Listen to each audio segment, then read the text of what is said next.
Professional course മേൽനോട്ട സമിതി നിയമനത്തെ ചൊല്ലി ആരോഗ്യ ഉന്നത വിദ്യാഭ്യാസ മന്ത്രിമാർ തമ്മിൽ തർക്കം.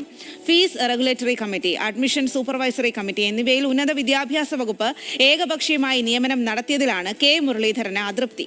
നിയമനം റദ്ദാക്കണമെന്നും ഇല്ലെങ്കിൽ പ്രത്യേക സമിതിയെ നിയമിക്കുമെന്നും ആരോഗ്യമന്ത്രി മുന്നറിയിപ്പ് നൽകി. വി ഡി സതീശൻ സർക്കാർ 100 ദിനം പൂർത്തിയാക്കുന്ന സന്ദർഭത്തിലാണ് മന്ത്രിസഭയ്ക്കുള്ളിൽ ഭിന്നത. സ്വാശ്രയ പ്രൊഫഷണൽ കോളേജുകളിലെ വിദ്യാർത്ഥി പ്രവേശനത്തിനും ഫീസ് നിർണയത്തിനുമായുള്ള സമിതി അധ്യക്ഷനായി മുൻ ഉപലോകായുക്ത ജസ്റ്റിസ് കെ.പി. ബാലചന്ദ്രനെ ഉന്നത വിദ്യാഭ്യാസ വകുപ്പ് നിയമിച്ചതാണ് ആരോഗ്യമന്ത്രിയെ പ്രകോപിപ്പിച്ചത്.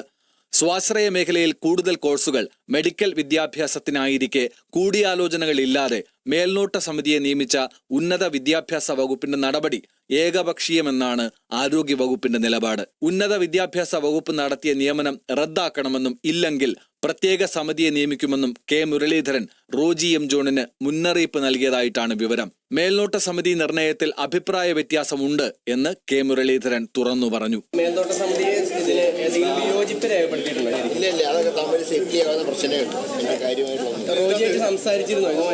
ഞങ്ങൾ എന്നും സംസാരിക്കാം. ഈ വിഷയം സംസാരിച്ചില്ല, എല്ലാ വിഷയവും സംസാരിക്കാം. എന്താ അപ്പൊ ഇതിലൊരു തീരുമാനം ആവാറായിട്ടുണ്ടോ? എന്താണ് ഇതിൽ ശരിക്കും മുരളീധരന്റെ നിലപാട്? എന്താണ് ശരിക്കും ഇതിൽ കൂടിയാലോചിച്ച് സെറ്റിൽ ചെയ്യുമെന്നാണോ പറയുന്നത്? പിന്നെ ഈ മാനേജ്മെന്റുകൾ മറ്റേ 4 വർഷത്തെ ഫീസേ വാങ്ങാൻ പാടുള്ളൂ എന്ന് പറഞ്ഞിട്ട് അവരത് ചെയ്യുന്നില്ലല്ലോ. പിന്നെ അവരുടെ കാര്യത്തിൽ ഇത്ര താല്പര്യം എടുക്കേണ്ട കാര്യമില്ല. മുൻ ഉപലോകായുക്തയെ പുനർനിയമിച്ചത് ചട്ടവിരുദ്ധമാണെന്ന ആക്ഷേപവും ഉയരുന്നുണ്ട്. ലോകായുക്ത, ഉപലോകായുക്ത പദവികളിൽ ഇരുന്നവർ പിന്നീട് സർക്കാരിനു കീഴിൽ പുനർനിയമനം നേടരുത് എന്ന നിയമം നിലനിൽക്കെയാണ് ഉപലോകായുക്തയായിരുന്ന ജസ്റ്റിസ് കെ.പി. ബാലചന്ദ്രനെ പ്രൊഫഷണൽ കോഴ്സ് ഫീസ് റെഗുലേറ്ററി സമിതി ചെയർമാനാക്കിയത്. നിയമപരമായി സാധുതയില്ലാത്ത നിയമനം ഉന്നത വിദ്യാഭ്യാസ വകുപ്പ് നടത്തി എന്നതാണ് ആരോഗ്യ വകുപ്പ് ഉന്നയിക്കുന്ന പ്രധാന ആക്ഷേപം. അതേസമയം മേൽനോട്ട സമിതി അധ്യക്ഷനെ നിയമിക്കുന്നതിലെ കാലതാമസം സ്വാശ്രയ മെഡിക്കൽ പ്രവേശനത്തെ ബാധിച്ചിരുന്നു. ഫീസ് നിരക്ക് ഉൾപ്പെടെ വിലയിരുത്തിയാണ് വിദ്യാർത്ഥികൾ പ്രവേശനം നേടുന്നത്.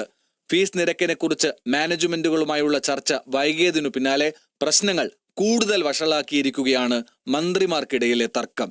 ന്യൂസ് മലയാളം, തിരുവനന്തപുരം.